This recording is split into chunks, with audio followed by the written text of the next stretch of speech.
ត្រៀមរួចហើយនៅសុំប្រមាណតខ្ញុំជាអ្នកឲ្យតែមិនខែក្រោយគឺខែក្រោយទៀតតែលើកូននេះរៀនទៅរៀនទៅកូននេះឆ្លៀតធ្វើការតែមកអូម៉ែនឹងកូនបងមិនទៅពេលនេះតើកូនរត់មិនទាន់ទេ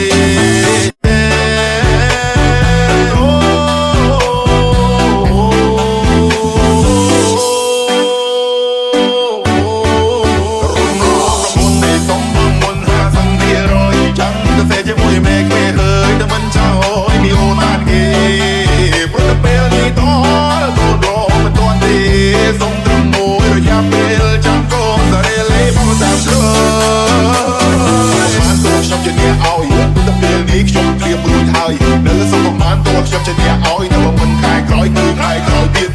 តែលើកូននេះរៀនទៅរៀនទៅកូននេះឆ្លៀតធ្វើការតែមកអូម៉ែនឹងកូនបងមិនទៅពេលនេះតើកូនរត់មិនទាន់ទេ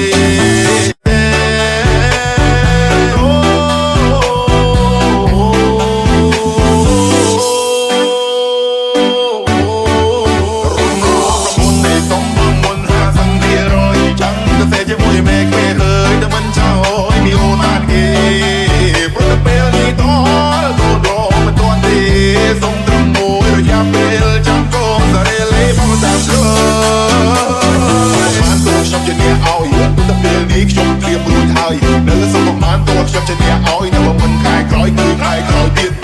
តែលើកូននេះរៀនទៅរៀនទៅកូននេះឆ្លៀតធ្វើការតែមកអូម៉ែនឹងកូនបងមិនទៅពេលនេះតើកូនរត់មិនទាន់ទេ